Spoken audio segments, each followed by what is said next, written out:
Hello friends, welcome to our YouTube channel. आज की इस वीडियो में हम क्वेश्चन नंबर 7 को देखेंगे। 1 to 6 मैंने ऑलरेडी अपलोड कर दिया है। इंपॉर्टेंट क्वेश्चन की सीरीज चल रही है। पहले मैंने इंपॉर्टेंट क्वेश्चंस बताए, फिर उसके बाद जो मोस्ट एक्सपेक्टेड क्वेश्चन हो जाते हैं उसके सॉल्यूशन सहित मैं आप लोगों को वीडियो प्रोवाइड कर रही हूँ। क्वेश्चन नंबर 7 है, calculate the value of escape velocity from earth if radius of earth दिया गया है और ग्रेविटेशन और मास ऑफ अर्थ दिया गया है। तो इसको सॉल्व करते हैं। एस्केप वेलोसिटी का फॉर्मूला क्या होता है? Escape velocity v is equal to gravitation, mass of earth और रेडियस ऑफ अर्थ के फॉर्म में फॉर्मूला होता है 2 gravitation mass of earth upon radius of earth.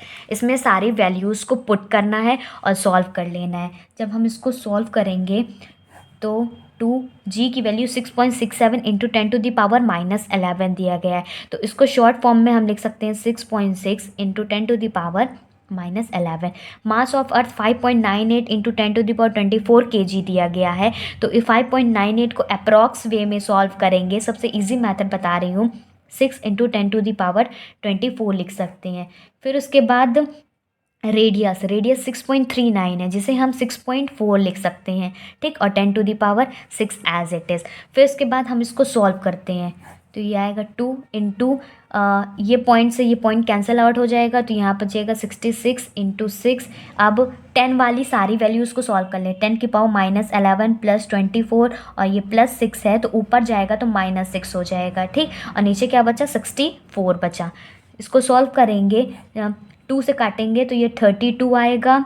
फिर 2 से काटेंगे तो ये 16 आएगा। ये कटेगा 33 बार में। फिर 2 8 जा 16, 2 3 जा 6, तो 33 इंटू 3 कितना आएगा? 99 आएगा। नीचे क्या बचा? 8 बचा। इसको जब सॉल्व करेंगे 24 में से 11 माइनस करो, कितना आएगा? 13। और 13 में से 6 माइनस करो, कितना आएगा?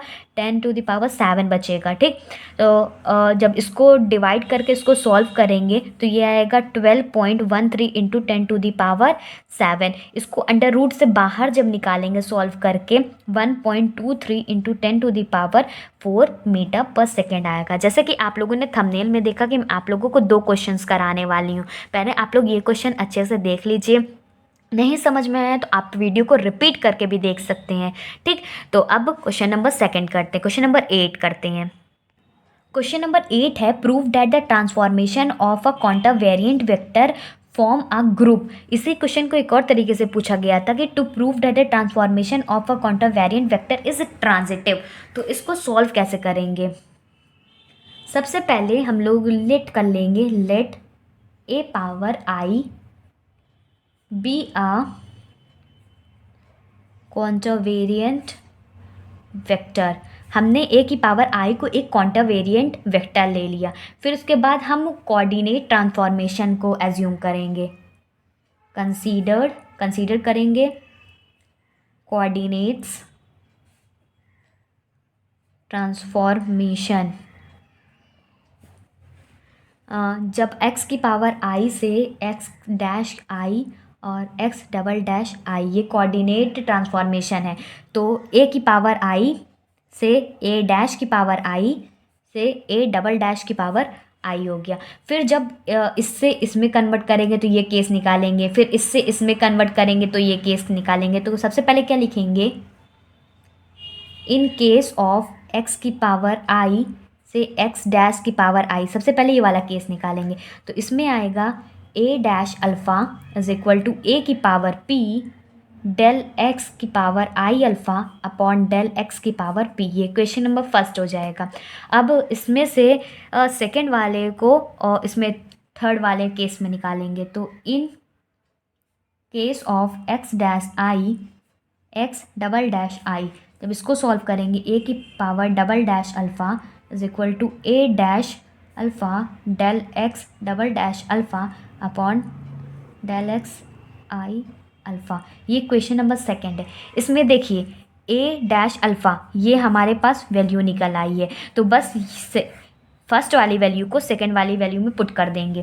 तो लिखेंगे फ्रॉम इक्वेशन फर्स्ट से a double dash alpha is equal to, इसकी वैल्यू क्या थी? a की पावर p, ये सारी वैल्यू को यहाँ पर पुट कर देंगे। तो a की power p del x i alpha upon del x की power p into del x double dash alpha upon del x i alpha. इसमें देखिए कैंसिल का क्या हो रहा है, ये कैंसिल आउट हो रहा है इससे, तो हमारे क्या बचा a double dash alpha is equal to a की power p del x double dash alpha upon del x की पावर पी। तो इससे हम ये क्लियरली कह सकते हैं कि क्लियरली जो एक्स आई से एक्स डबल डैश आई बना, तो हमें एक सेम लॉ ऑफ ट्रांसफॉर्मेशन को देखने को मिला। तो हम ये कह सकते हैं कि जो ट्रांसफॉर्मेशन होता है क्वांटावेरिएंट वेक्टर का वो ट्रांजिटिव है।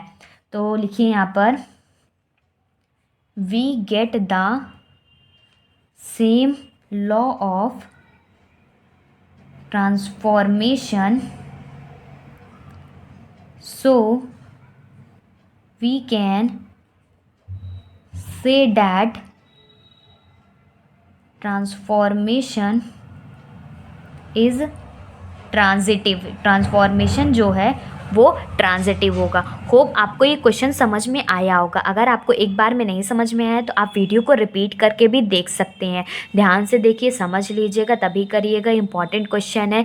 ठीक, फिर अब मैं आप लोगों को नेक्स्ट वीडियो में मिलती हूँ जिसमें क्वेश्चन नंबर 9 और 10 होंगे, और भी सारे मोस्ट इंपॉर्टेंट क्वेश्चंस होंगे, और सारे इंपॉर्टेंट क्वेश्चन मैंने ऑलरेडी प्रोवाइड कर दिया था, और ये कुछ उसके सॉल्यूशंस भी प्रोवाइड कर रही हूँ। नेक्स्ट वीडियो में मिलते हैं। इसके लिए चैनल को सब्सक्राइब कर लीजिएगा, वीडियो को लाइक और शेयर कर दीजिएगा। Goodbye and stay safe.